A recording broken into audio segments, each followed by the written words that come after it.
bagian kali ini kita akan membahas mengenai elemen-elemen apa yang ada di dalam start page ini, semua quick links yang ada di start page Solid CRM, juga semua menu yang ada di dalam Solid CRM di atas ini, dan juga bagaimana cara membuat perusahaan, kontak person, dan aktivitas. Untuk memulai, kita akan melihat apa yang terjadi, apa yang ada di dalam start page dari modul sales. Sebagai seorang sales, penting bagi kita untuk mengetahui apa saja aktivitas kita yang harus kita lakukan minggu ini. Jadi kita akan menampilkan semua aktivitas yang kita punya minggu ini. Jadi contohnya, mungkin pada tanggal 23 Agustus kita memiliki janji makan siang dengan PT Superjaya, itu jam 10.30. Dan untuk sebagai pengingat bagi kita, untuk aktivitas-aktivitas di masa lalu yang kita belum selesaikan, kita akan tampilkan hal tersebut pada kolom ini. Jadi ini adalah sekumpulan aktivitas yang kita sudah lewati tanggal dan jamnya, tetapi statusnya belum selesai. Bagaimana cara kita menghilangkan aktivitas-aktivitas dari bagian ini? Caranya simpel, yaitu kita buka aktivitas tersebut dan kita nyatakan bahwa statusnya sekarang sudah selesai. Kita simpan. Pada saat kita kembali, kunjungan untuk PT Superjaya yang kita klik tersebut sudah hilang karena status aktivitas tersebut sudah selesai. Jadi ini sebagai pengingat bagi kita untuk aktivitas yang sudah terlewat. Begitu pula dengan hal berikutnya, yaitu tugas-tugas saya. Sama halnya, ini adalah tempat di mana kita bisa melihat semua tugas yang kita buat atau yang ditugaskan kepada kita. Pada bagian ini adalah semua tugas yang deadline-nya sudah lewat tetapi statusnya belum selesai. Caranya untuk menghilangkan dari bagian ini sama, yaitu double klik di bagian ini dan pakai status selesai, sehingga status dari tugas tersebut tidak akan muncul lagi di dalam bagian ini. Elemen selanjutnya yang berada di dalam start page sales ini adalah peluang saya yang aktif. Jadi di dalam bagian ini kita dapat menemukan setiap peluang dengan customer kita yang sedang kita tangani. Contohnya dalam hal ini kita memiliki 3 buah peluang. Di sini kita bisa melihat di sampai manakah tingkat peluang tersebut, juga berapa total nilai produknya, kapan tanggal penyelesaiannya, serta probabilitas kita untuk suksesnya peluang ini. Yang berikutnya adalah semua penawaran yang kita pernah kirimkan kepada customer yang membutuhkan persetujuan dari atasan kita. Itu kita akan cantumkan di dalam sini. Dan yang terakhir yang ada di dalam start page ini adalah semua tagihan yang sudah jatuh tempo. Wah, tentunya kita sebagai seorang sales, kita tidak hanya bisa membiarkan kita hanya membuat sebuah peluang saja, tetapi kita harus memastikan bahwa tagihan tersebut telah terbayar. Makanya kita memiliki bagian ini di dalam start page. Berikutnya kita akan menjelaskan mengenai quick links. Quick links adalah bagian yang terdapat di bagian kiri layar dari Solid CRM, dan ada beberapa elemen yang terdapat di bagian quick links ini. Yang pertama adalah kita bisa dengan mudah mencari perusahaan dengan cara mengklik bagian ini, atau kita juga bisa mencari kontak person. Dan kalau kita lihat tanda panah kecil ini akan menampilkan semua perusahaan atau semua kontak person, dalam hal ini perusahaan yang menjadi favorit dari kita. Contohnya kita memiliki customer-customer utama atau partner-partner utama kita yang kita sering kunjungi datanya, maka kita bisa taruh informasi mereka di dalam bagian favorit, sehingga kita bisa dengan mudah untuk mengakses data mereka. Yang berikutnya adalah news. News adalah fitur dari Solid CRM di mana kita bisa memantau apa yang terjadi dengan tim kita atau dengan diri kita sendiri, apa yang sudah kita lakukan selama seminggu ke belakang. Kita juga bisa mengakses kalender, aktivitas intern. Kita akan membahas hal ini lebih lanjut. Kemudian juga kita bisa melihat properti dan peluang yang kita miliki. Kita bisa membuka tab baru, atau juga bagian yang penting daripada quick links ini yang sering dipakai oleh user adalah bagian history. Karena kadangkala kita mengakses beberapa halaman dan kita mungkin ingin kembali ke halaman-halaman berikutnya yang sudah kita kunjungin sebelumnya. Kita bisa dengan mudah mengklik bagian dari history ini untuk kembali kepada halaman-halaman tersebut.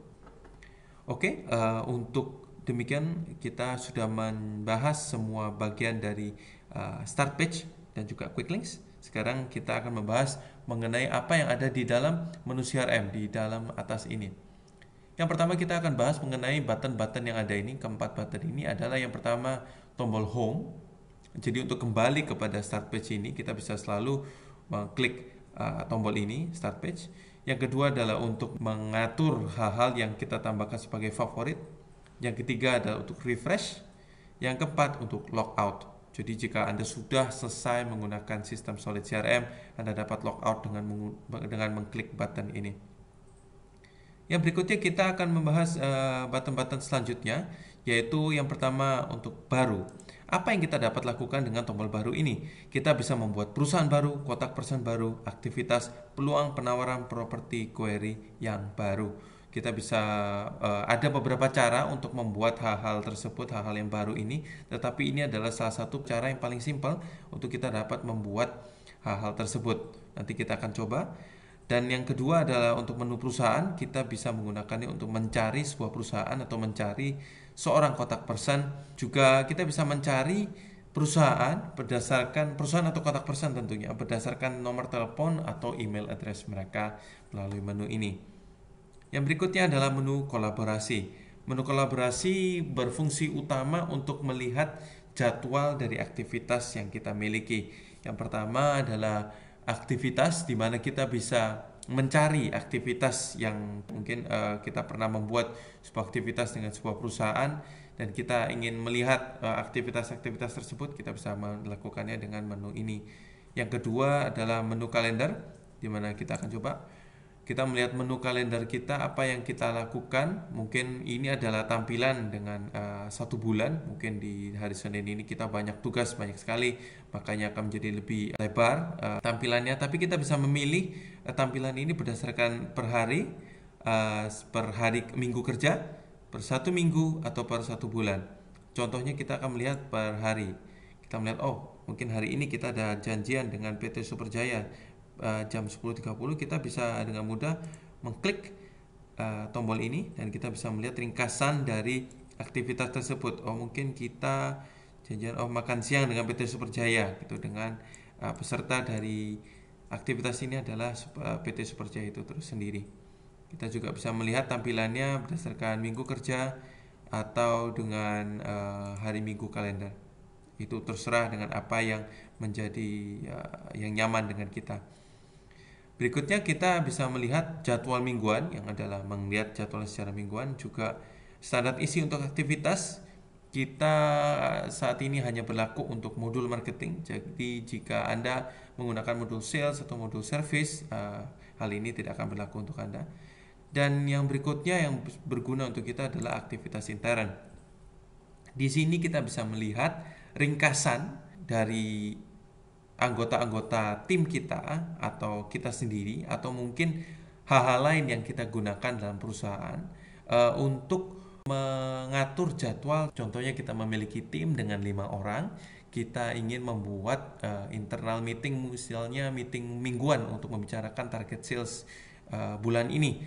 Nah, kita akan dapat melihat secara ringkas bagaimana jadwal mereka, apakah mereka kosong di hari Kamis 22 Agustus, dan kita bisa tentukan jadwal yang dapat dibuat untuk semua orang.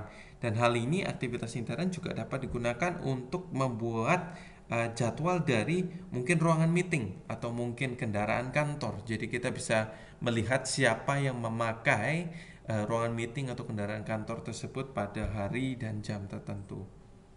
Yang berikutnya kita bisa lihat bagaimana kita bisa mencari tugas-tugas yang kita miliki di sini, juga dokumen-dokumen yang sudah kita upload ke dalam sistem kita bisa cari di sini, dan juga kita bisa mengatur jadwal cuti kita melalui menu ini. Oke, yang berikutnya kita akan pindah kepada menu sales. Di sini sebagian besar atau semuanya yang kita menu-menu yang ada di menu sales ini adalah untuk menu pencarian.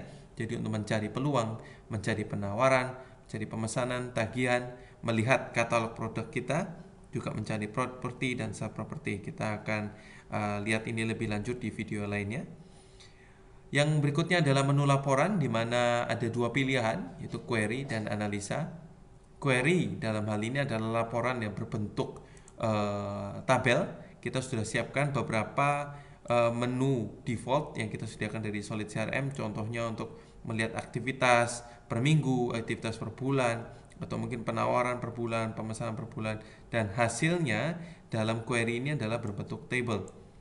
Berbeda dengan laporan yang berbentuk analisa.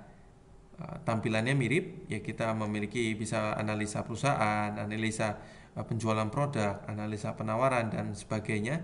Dan untuk bentuk laporan analisa ini kita bisa melihatnya dalam bentuk grafik dan kita bisa drill down dan drill up data tersebut. Kita akan lihat lebih lanjut di video lainnya. Yang berikutnya adalah untuk dashboard, di mana kita bisa melihat sales funnel kita, juga untuk grafik-grafik dalam hal penawaran dan aktivitas yang kita lakukan. Anda bisa coba sendiri dengan cara klik dashboard yang tersedia pada menu Anda sesuai dengan modul yang Anda pakai. Yang terakhir adalah menu konfigurasi, di mana kita bisa mengganti password dari akses Solid CRM kita. Juga kita bisa mengganti data pribadi user dalam hal ini untuk signature, email atau aktivitas yang kita lakukan. Jadi kita bisa set nama dan alamat kita mungkin di sini, dan kita bisa set email address kita dan kita simpan.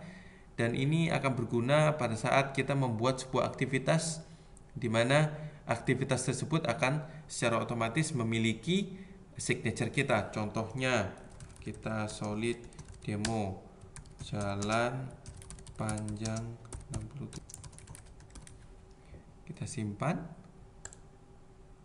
Dengan demikian pada saat kita pembuatan aktivitas nanti yang akan kita lihat, ini akan muncul secara otomatis. Menu konfigurasi berikutnya adalah System Prevention dan Update 7. Ini untuk informasi sistem saja. Jadi kita sudah membahas semua menu yang tersedia pada Solid CRM di bagian atas ini. Dan menu ini kalau Anda perhatikan akan sedikit berbeda jika Anda mengambil modul service dan modul marketing. Kita akan membahasnya lebih lanjut di video-video lainnya. Tetapi secara prinsip menu-menu tersebut berfungsi sama. Oke, untuk selanjutnya kita akan mencoba membuat sebuah perusahaan. Jadi kita bisa memulai dengan klik menu baru, kita pilih perusahaan baru. Oke, ada beberapa hal yang kita bisa dan harus isi di pembuatan perusahaan baru ini, dan kita bisa lihat ada tab-tab lainnya. Kita akan bahas ini satu persatu nanti. Nah, kalau Anda perhatikan mungkin Anda berpikir, oh banyak sekali yang saya harus isi. Padahal tidak demikian. Hal-hal yang harus dan wajib kita isi hanyalah beberapa hal seperti perusahaan, alamat, kota, negara, dan sales utama, yaitu semua field yang berwarna merah dan bold. Jadi kita hanya mengisi 5 elemen tersebut untuk perusahaan dan kita bisa segera menyimpan perusahaan tersebut. Oke, kita contohnya kita membuat perusahaan Jaya Terus. Kita isi satu persatu. Kita sekarang sudah mengisi semua bagian yang kita harus isi dari PT Jaya Terus. Contohnya kita mengisi nama PT Jaya Terus, badan usaha. Kita dapat memilih dari PT, CV, TBK, dan UD. Kita PT Jaya Terus. Dan jenis perusahaan PT Jaya Terus sekarang adalah pelanggan kita. Kita bisa memilih apakah dia adalah partner atau pesaing kita. Juga kita bisa tambahkan jenis perusahaan lainnya dengan cara mengklik bagian ini. Kita masukkan alamatnya.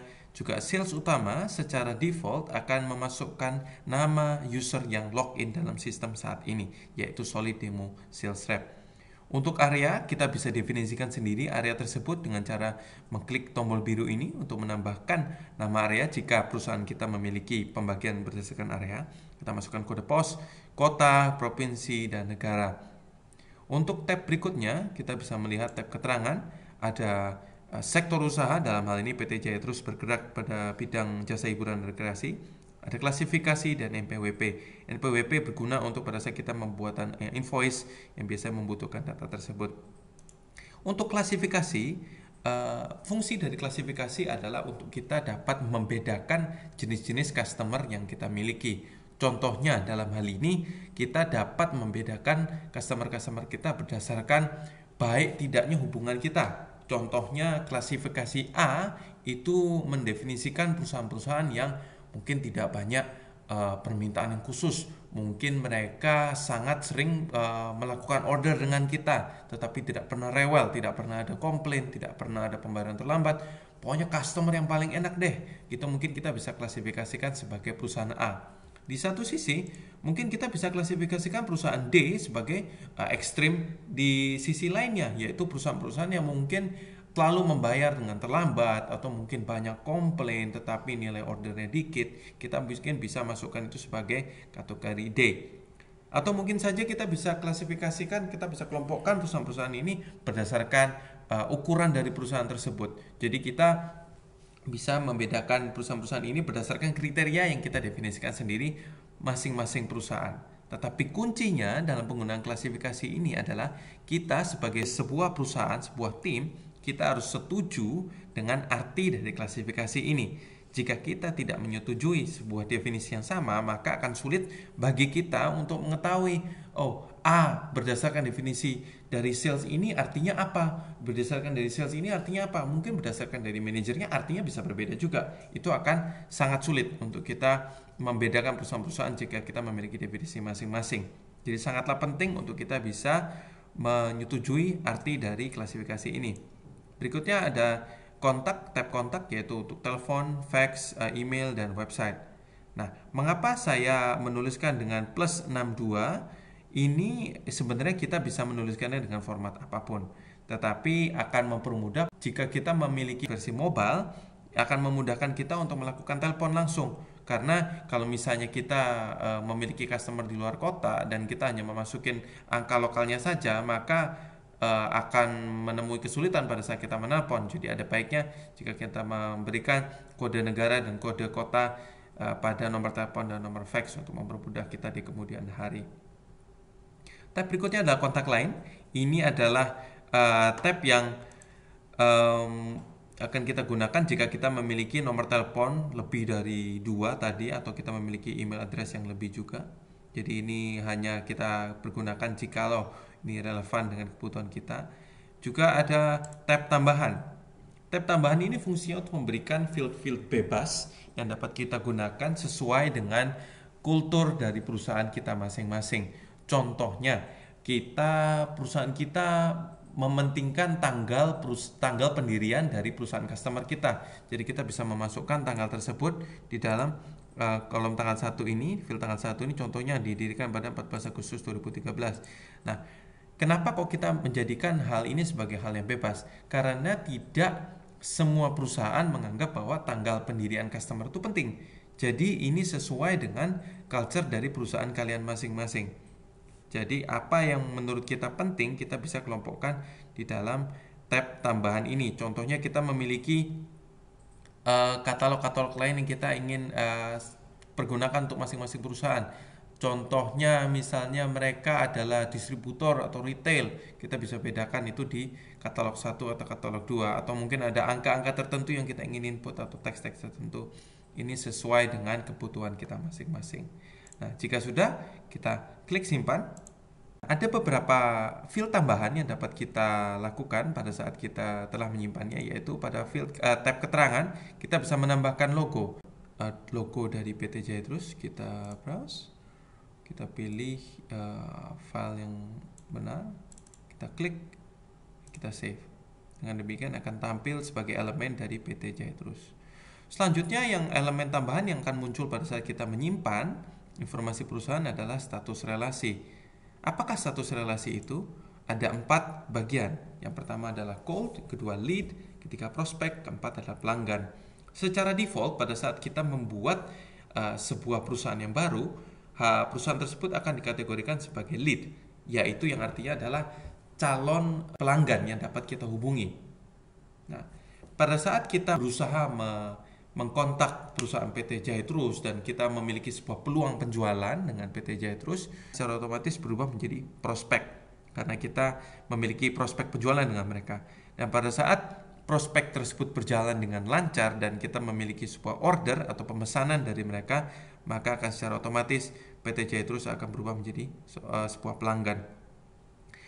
Ketiga hal ini akan berjalan secara otomatis dengan sistem, seiring dengan dinamika hubungan kita dengan mereka. Satu-satunya kategori yang harus kita input secara manual adalah cold, di mana yang berarti adalah kita sudah berusaha mengkontak PT Jaya Terus, tapi mungkin mereka sedang tidak tertarik atau tidak mau dulu untuk mendengarkan dari presentasi kita masukkan sebagai cold, sehingga menandakan bahwa kita harus mendiamkan mereka terlebih dahulu nih. Jadi kita jangan ganggu mereka, karena banyak perusahaan atau banyak orang, jika mereka sudah menyatakan bahwa mereka tidak tertarik tetapi kita terus memaksa mereka, maka hasilnya bukan mereka semakin tertarik tetapi mereka semakin tidak tertarik. Maka kita bisa input statusnya mereka sebagai cold. Kita secara default adalah lead, jadi kita biarkan itu. Dan kita bisa lihat di bagian kanan dari informasi perusahaan PT Jaya Terus ada 3 icon. Yang pertama adalah seperti lampu lalu lintas yang bisa berwarna merah, kuning atau hijau. Ini menandakan kualitas data. Jadi pada saat kita pertama kali membuat PT Jaya Terus, kita perhatikan warnanya adalah merah, karena merah adalah data yang kurang. Jadi kita masih kurang lengkap. Tetapi seiring kita melengkapi data dari PT Jaya Terus, kita akan berubah menjadi kuning. Dan hijau adalah di mana kualitas data dari PT Jaya Terus ini adalah sangat baik, di mana kita sudah cukup lengkap beserta dengan alamat, kota, juga kontak, juga mungkin ada klasifikasi, sektor usaha. Semakin banyak kita bisa lengkapin, semakin bagus kualitas dari data tersebut. Akun yang kedua adalah untuk menandakan status relasi. Dalam hal ini status relasinya adalah lead, maka lambangnya akan menjadi temperatur, mungkin ini hangat-hangat ini ya. Kalau misalnya nanti dia berubah menjadi pelanggan, dia akan berubah menjadi merah, di mana kita memiliki hubungan yang hot dengan mereka. Icon yang terakhir adalah menandakan klasifikasi. Dalam hal ini kita mengklasifikasikan PT Jaya Terus sebagai customer A, maka akan muncul huruf A di sini. Oke. Setelah kita mengetahui bagaimana cara menginput data perusahaan, biasakan diri dengan kita mengklik bagian tree view. Dalam tree view sebuah perusahaan, kita dapat melihat semua elemen-elemen yang berhubungan dengan perusahaan tersebut. Contohnya kita bisa melihat info finansial, di mana kita bisa membuat atau melihat rekening bank atau kartu kredit yang berhubungan dengan PT Jaya Terus. Atau kita juga bisa melihat kontak person yang berhubungan dengan PT Jaya Terus, aktivitas, juga relasi dalam hal ini misalnya PT Jaya Terus adalah anak perusahaan dari holding PTS misalnya. Nah, kita bisa mendefinisikan relasi-relasi tersebut melalui menu ini. Kita juga bisa melihat dan membuat tugas yang berhubungan spesifik dengan PT Jaya Terus. Juga kita bisa mengupload atau melihat dokumen-dokumen yang berhubungan dengan perusahaan. Atau kita juga bisa mendefinisikan alamat lain. Contohnya, jika PT Jaya Terus memiliki alamat pengiriman atau alamat penagihan yang berbeda, kita bisa mendefinisikan alamat-alamat tersebut dengan menu ini. Kita juga bisa membuat tim sales yang berfungsi sebagai berikut. Contohnya, kita sekarang login dengan user Solid Demo Sales Rep.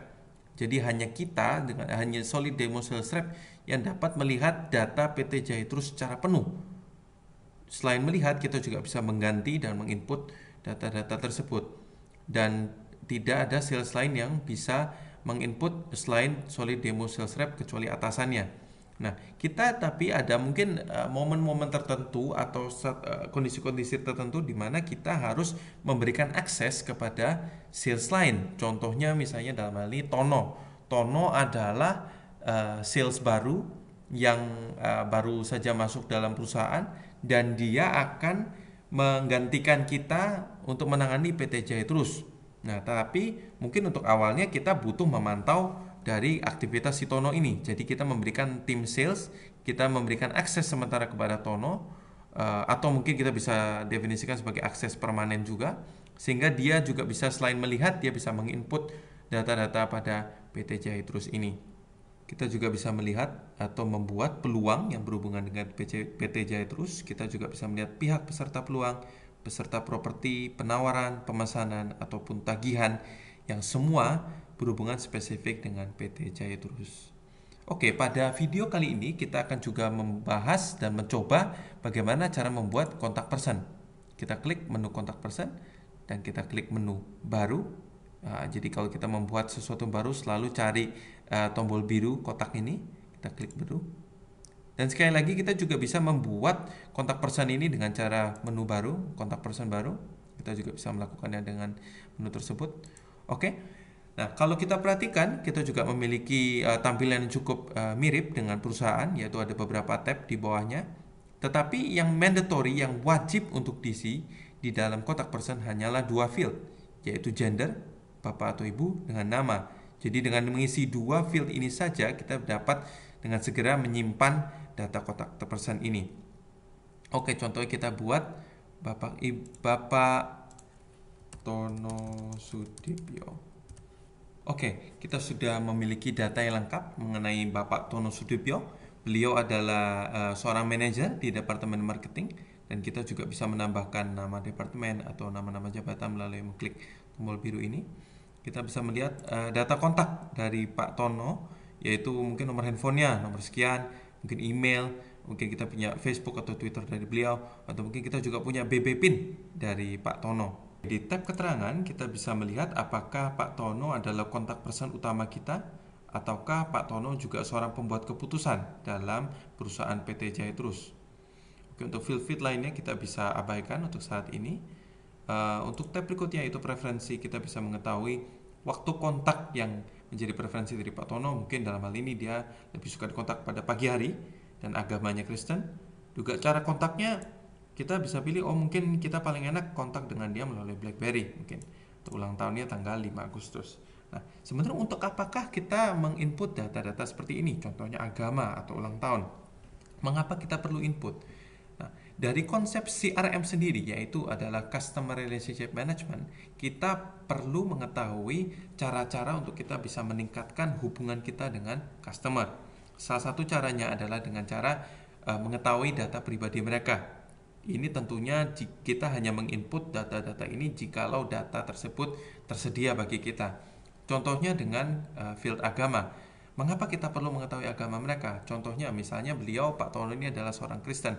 Jadi kita bisa saat-saat mendekati hari Natal, kita bisa melakukan query. Jadi kita bisa membuat laporan berbentuk query yang menarik semua data kontak person yang beragama Kristen dan Katolik mungkin, dan kita bisa dapatkan daftar tersebut dengan mudah dengan satu klik, dan kita bisa mengirimkan parcel atau kartu ucapan atau dan lain sebagainya kepada mereka. Dengan demikian kita dapat menghasilkan daftar tersebut dengan cepat. Juga begitu halnya dengan ulang tahun. Jadi kita bisa mengambil data-data kontak person yang mungkin ulang tahun pada bulan ini atau minggu ini, dan kita bisa mengirimkan kartu ucapan berupa email atau berupa SMS atau kartu pos. Kita bisa mengirimkan ucapan selamat ulang tahun kepada mereka. Untuk dua tab terakhir yaitu kontak lain dan tambahan, berfungsi sama persis dengan yang ada di dalam sebuah perusahaan. Oke, dalam hal ini saya juga sudah membuat seorang kontak lain yaitu Ibu Susilowati. Dalam hal ini bedanya adalah Bapak Tono adalah kontak person utama. Jadi dalam hal ini kita paling sering berhubungan dengan Pak Tono. Tetapi beliau bukanlah pembuat keputusan. Pembuat keputusan adalah Ibu Susilowati. Jadi kita bisa melihat data kontak dari Ibu Susilowati, dan dalam hal ini beliau adalah pembuat keputusan. Apa gunanya kita membedakan kontak person utama dan pembuat keputusan? Tentunya pada saat kita melakukan usaha sales kepada perusahaan-perusahaan ini, kita perlu mengetahui siapa yang adalah pembuat keputusan dari sales tersebut. Karena kita harus bisa mengenal mereka dan kita harus bisa memberikan informasi yang cocok dengan mereka sehingga mereka dapat memutuskan untuk membeli produk atau jasa yang kita tawarkan. Oke? Dengan demikian kita sudah mengcover bagaimana cara membuat dan melihat perusahaan dan kontak person. Yang terakhir yang akan kita bahas pada sesi video ini adalah pembuatan aktivitas. Kita klik menu aktivitas dan kita klik menu baru seperti biasa. Kita cari tombol kotak biru, dan sama halnya kita juga bisa melakukan dengan tombol baru, aktivitas baru di tempat ini. Oke, kita klik tombol baru. Dan kita melihat menu buat aktivitas baru. Yang pertama kita melihat mana saja field-field yang wajib diisi, yaitu ada 5 field dalam hal ini, yaitu tipe kontak, dimulai tanggal, dimulai jam, perihal, dan status. Dan jika Anda lihat, jika Anda perhatikan, 4 dari 5 field yang kita wajib isi sudah terisi secara otomatis. Yang pertama ada tipe kontak. Kita mungkin kita ada beberapa pilihan, telepon, kunjungan, surat, acara, dan sebagainya. kita defaultnya adalah kunjungan. Jadi kita misalnya kita membuat aktivitas baru yaitu sebuah kunjungan, maka kita tidak usah mengganti apa-apa. Untuk status kita ada 3 pilihan, yaitu terjadwal, selesai, dan terlewat. Untuk pertama kali pada saat kita pembuatan aktivitas, tentunya kita sedang menjadwalkan sebuah aktivitas. Kecuali pada saat kita mungkin akan mengupdate isi dari aktivitas ini, dan kita mungkin sudah menyelesaikan aktivitas ini, maka kita menjadikan statusnya sebagai selesai. Yang berikutnya adalah dimulai tanggal, berakhir tanggal, dimulai jam, dan berakhir jam. Ini kita isi sesuai dengan waktu dan hari di mana aktivitas tersebut akan dilangsungkan. Dan secara otomatis kita akan mengisikan secara sistem tanggal hari ini dengan jam hari ini, jam pada saat kita sedang login. Jadi kita akan memudahkan jika kita mengisi aktivitas yang akan kita lakukan segera. Contohnya mungkin kita mengirimkan email atau kita menerima email, kita akan menerimanya sesuai dengan jam yang saat ini. Dan prioritas, kita bisa set prioritas kita sebagai tinggi, sedang, atau rendah. Kita juga bisa atur tujuan dari aktivitas ini, contohnya akuisisi, support, keluhan, menjadwal, ataupun service. Jadi dari kelima field yang wajib diisi, hanya satu yang benar-benar masih kosong, yaitu perihal. Contohnya kita akan melakukan pertemuan pertama dengan PT Superjaya.